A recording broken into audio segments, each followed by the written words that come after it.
하나님의 뜻으로 말미암아 그리스도 예수 안에 있는 생명의 약속대로 그리스도 예수의 사도된 바울은 사랑하는 아들 디모데에게 편지하노니 하나님 아버지와 그리스도 예수 우리 주께로부터 은혜와 긍휼과 평강이 내게 있을지어다. 내가 밤낮 간구하는 가운데 쉬지 않고 너를 생각하여 청결한 양심으로 조상적부터 섬겨오는 하나님께 감사하고 내 눈물을 생각하여 너 보기를 원함은 내 기쁨이 가득하게 하려 함이니 이는 내 속에 거짓이 없는 믿음이 있음을 생각함이라. 이 믿음은 먼저 내 외조모 로이스와 내 어머니 유니게 속에 있더니 내 속에도 있는 줄을 확신하노라. 그러므로 내가 나의 안수함으로 내 속에 있는 하나님의 은사를 다시 불릴 듯 하게 하기 위하여 너로 생각하게 하노니 하나님이 우리에게 주신 것은 두려워하는 마음이 아니요 오직 능력과 사랑과 절제하는 마음이니 그러므로 너는 내가 우리 주를 증언함과 또는 주를 위하여 갇힌 자 된 나를 부끄러워하지 말고 오직 하나님의 능력을 따라 복음과 함께 고난을 받으라. 디모데 후서는 기록 연대에 있어 디모데 전서와 약 4년 내지 6년이라는 시간적 차이가 있습니다. 디모데 전서는 로마에서 1차로 투옥됐다가 석방된 후에 쓴 편지라고 한다면 디모데 후서는 2차로 로마 감옥에 갇혔을 때 쓴 편지입니다.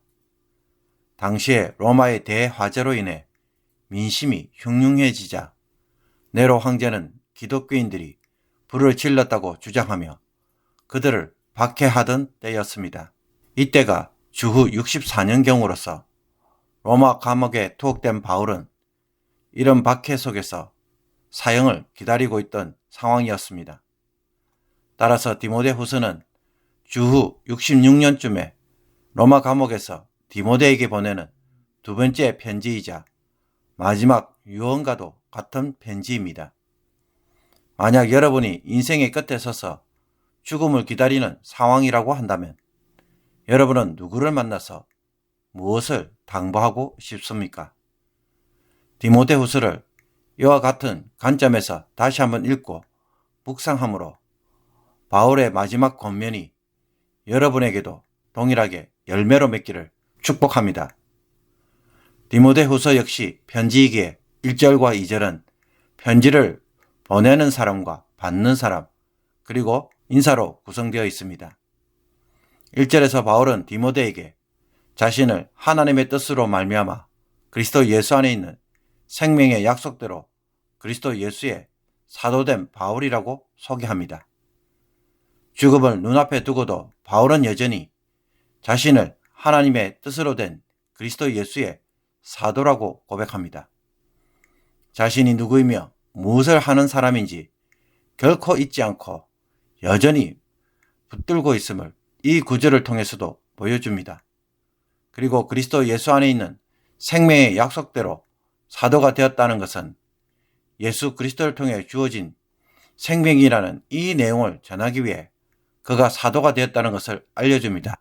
이 사도 바울이 사랑하는 아들 디모데에게 편지를 써서 보내면서 하나님과 예수 그리스도로부터 오는 은혜와 긍휼과 평강이 있기를 기원합니다. 이렇게 인사가 끝난 후에 3절에서 5절까지 바울은 디모데로 인하여 기도하며 감사합니다. 바울은 밤낮으로 쉬지 않고 기도할 때마다 디모데를 기억하면서 깨끗한 양심으로 조상적부터 섬겨오던 하나님에게 감사하였습니다. 바울이 기도할 때마다 디모데를 생각하지 않을 수가 없었습니다. 디모데가 에베소 교회에서 어려운 가운데서 사역을 하고 있다는 것을 잘 알고 있었기 때문입니다. 바울은 이런 디모데의 눈물을 기억하면서 다시 만날 수 있다면 정말로 더할 나위 없이 기쁠 것이라고 말합니다. 그러면서 바울은 5절에서 무엇 때문에 이렇게 감사하는지 설명합니다. 그것은 디모데의 거짓없는 믿음, 즉 신실한 믿음 때문이었습니다. 바울은 디모데의 진실한 믿음은 외조모 로이스와 어머니 유니게로부터 물려받은 믿음이라는 것을 지적합니다. 바울이 청결한 양심으로 하나님을 섬겼던 조상들의 그 신앙을 계승한 것처럼 디모데 역시 외조모와 어머니로부터 진실한 믿음을 영적 유산으로 물려받았다는 것입니다. 어쩌면 다시는 디모데를 볼 수 없기에 바울은 그리움 속에서 기도를 하고 있었고, 비록 바울이 디모데 곁을 떠날지라도 디모데가 외조모와 어머니로부터 물려받은 믿음이 있다는 사실을 기도 중에 떠올림으로 하나님께 감사하지 않을 수가 없었던 것입니다.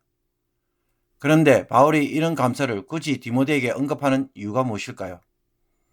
그것은 바울이 순교를 당하였다는 소식을 듣게 될지라도 디모데가 흔들리지 않고 이렇게 물려받은 믿음이 있음을 기억하고 그대로 유지되기를 기대하고 있기 때문입니다. 그래서 6절부터 바울은 디모데에게 권면을 시작합니다. 그러므로 내가 나의 안수함으로 내 속에 있는 하나님의 은사를 다시 부릴 듯 하게 하기 위하여 너로 생각하게 하노니, 과거 바울이 디모데에게 안수할 때 디모데는 하나님의 은사를 받았습니다. 디모데는 이 은사로 사명을 받았고 지금까지 그 사명을 행하고 있습니다. 바울은 그때 디모데가 받은 은사가 무엇이었는지 자신의 편지를 통해 다시 한번 기억함으로 그것이 디모데의 마음에 불타오르기를 원했습니다. 아마 이때 디모데가 받은 하나님의 은사는 디모데가 복음 사역을 위하여 부르심을 받았다는 것이며 그 일을 하도록 성령의 은혜가 주어졌던 은사였을 것입니다.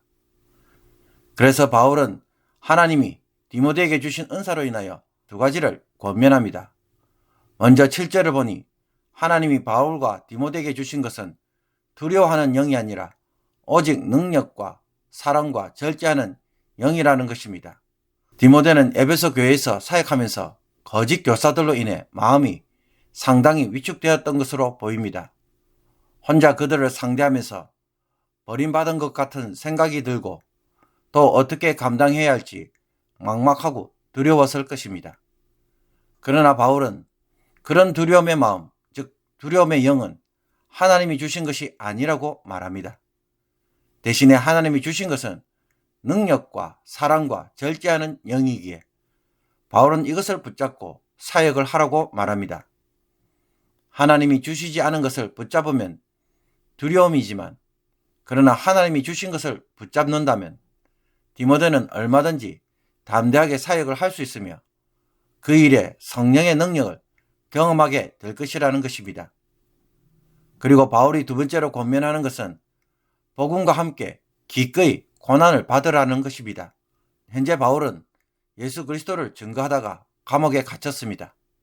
바울은 디모데가 이런 바울을 부끄러워함으로 복음을 전하는 일을 회피하는 자가 되지 않기를 바라고 있습니다.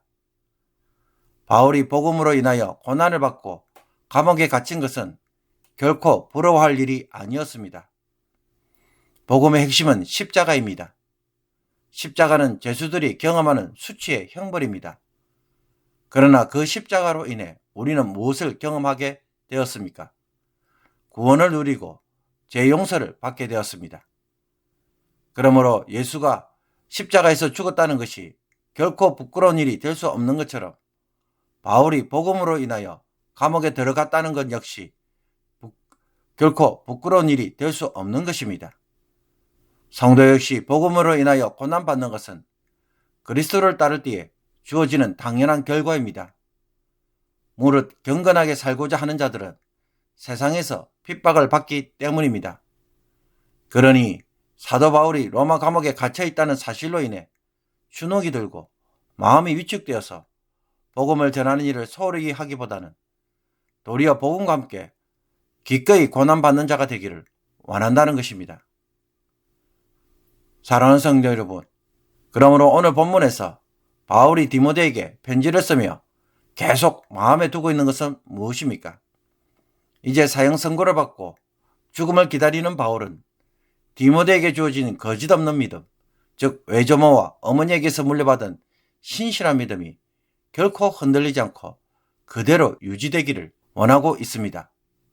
또 이 믿음으로 인해 주어진 은사가 그의 마음에 다시 한번 불타오르기를 바울은 기대합니다.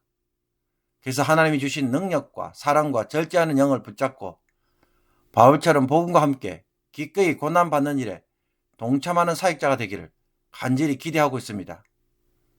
이처럼 디모데에게 있는 거짓없는 믿음은 어떤 상황에서도 흔들리지 않는 신실함입니다.